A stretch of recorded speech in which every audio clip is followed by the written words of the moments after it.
Hi, my name is Carrie Case, and I'm going to be your facilitator for today's lecture. Today we're going to discuss misplaced modifiers. So we're going to talk a little bit about what misplaced modifiers are, how to identify them, and how to fix them. So let's get started. So the first thing is to talk about what modifiers are. And modifiers can be words, they can be phrases, they can be clauses, but remember that they typically act as modifiers. They're acting as adjectives or they're acting as adverbs. And so they're typically describing or modifying something in a sentence. So for instance here, the black cat. Black is our adjective here. It's our modifier. Here we have the cat in the corner. This is a prepositional phrase that's acting as an adjective telling us where the cat is.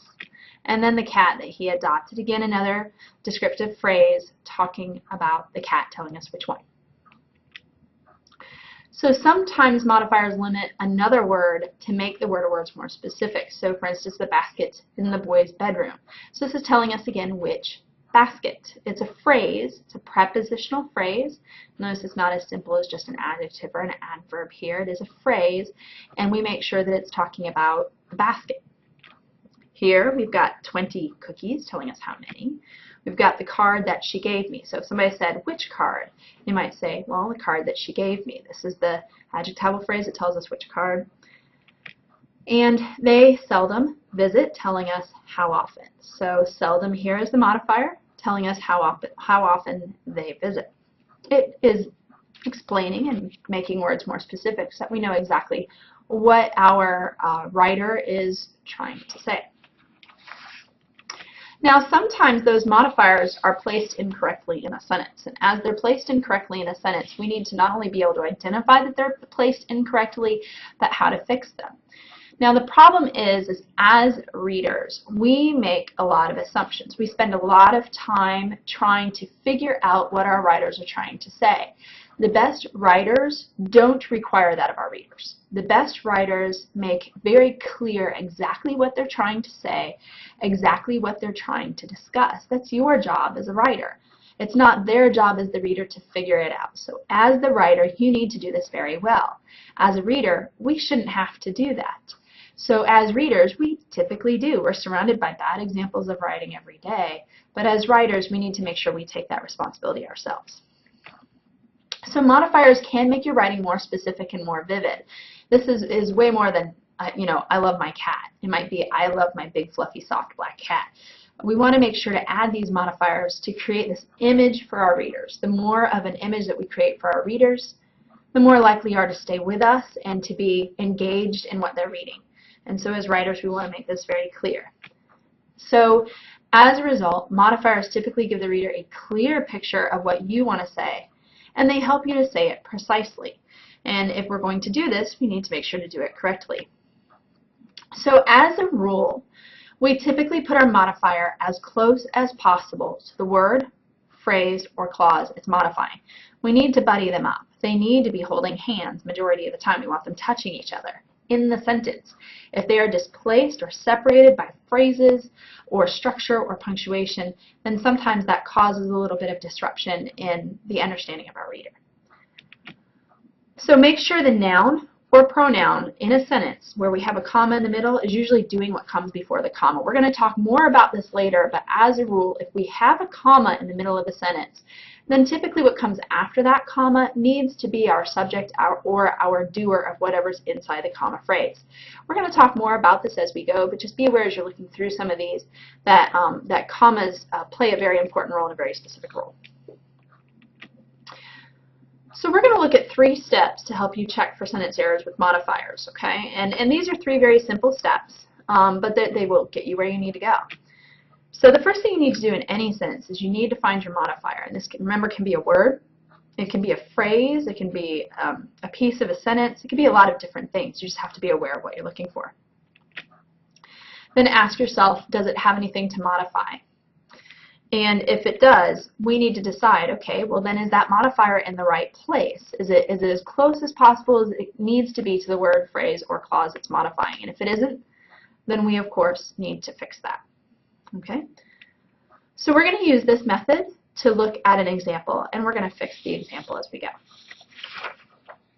So our first example is they were looking for a man walking with a dog smoking a cigar. Now this one is a very clear sentence, and part of what makes this so clear is because this is a fairly simple sentence.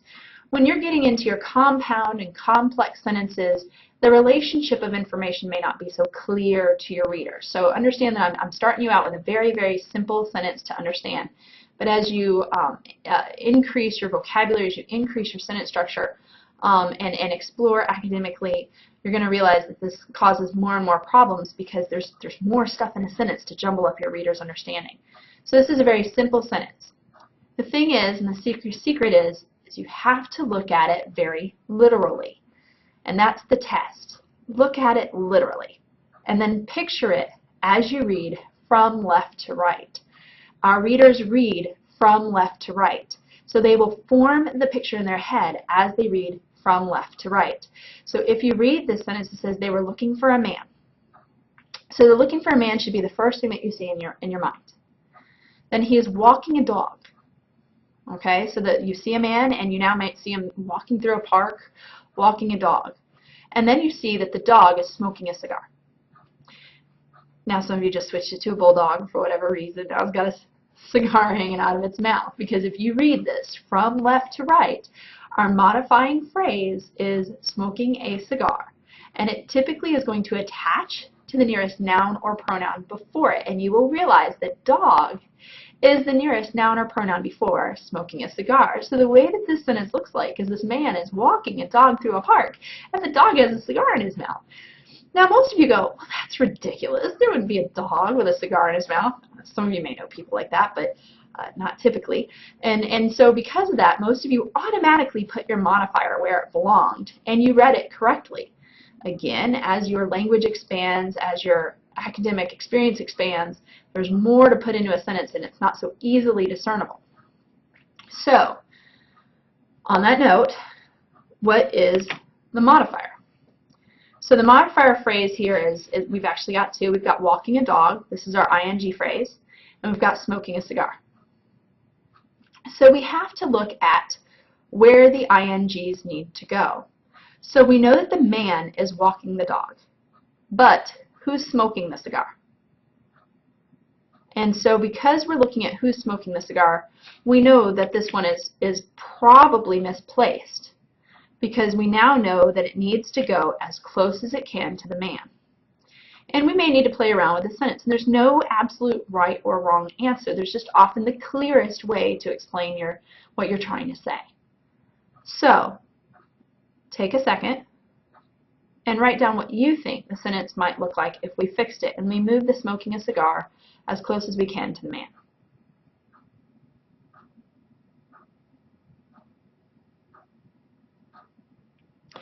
Okay, so at this point, hopefully your revision looks something like this.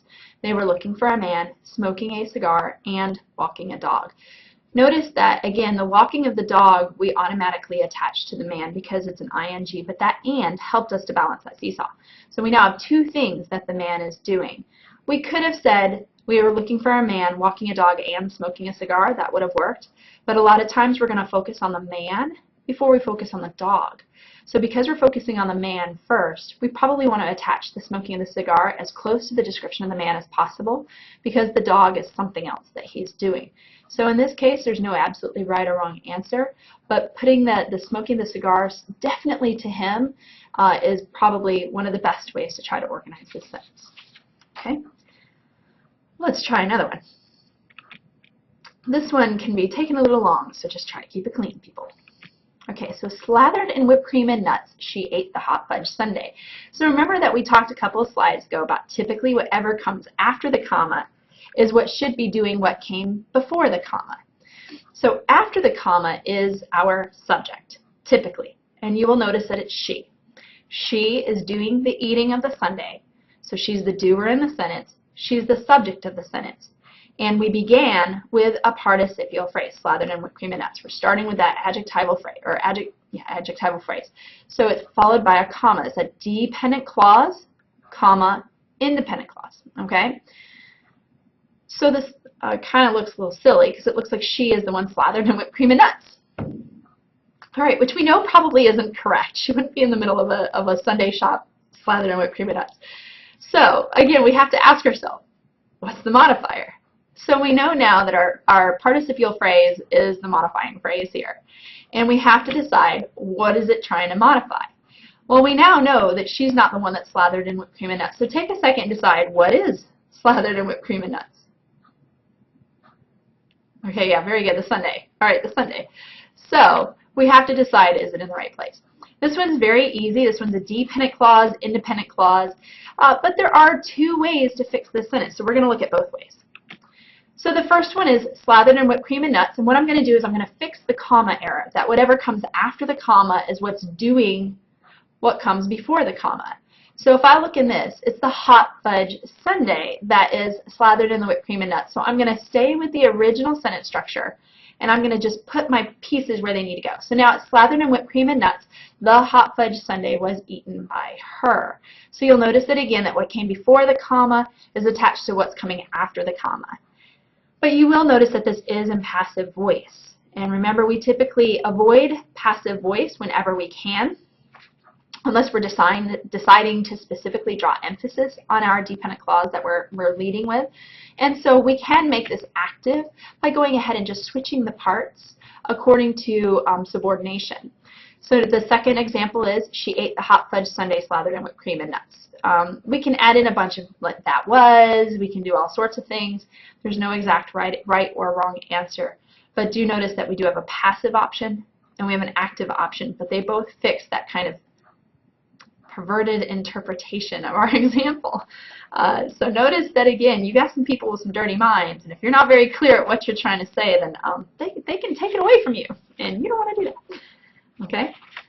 So overall, what we've got to make sure of is that we're very clear at what we're trying to say as writers. And remember that just because we understand it and because we might be very good at figuring out somebody else's mistakes doesn't mean that our reader is as talented as we are. So modifier problems can result in confusing or even silly sentences, and the reader will miss your point. So remember again to check for modifier problems. You've got to find the modifier, find out what it's supposed to be modifying, and put it in the right place. Now remember that you typically want to put the modifier as close as possible to what it's modifying. You want them buddies. You want them holding hands if possible. There's other ways to do it, but for the most part, basic understanding of a sentence is to put it as close as possible to what it's trying to modify, because it typically will attach to the nearest noun or pronoun in front of it. And then if it doesn't have anything to modify, add or change the word so it does. And we're gonna discuss that in the next lecture. But be aware of where our modifier is and what it's supposed to be modifying, and make sure that your sentences are constructed properly. Okay? Thank you very much. Hope you've enjoyed this entertaining lecture.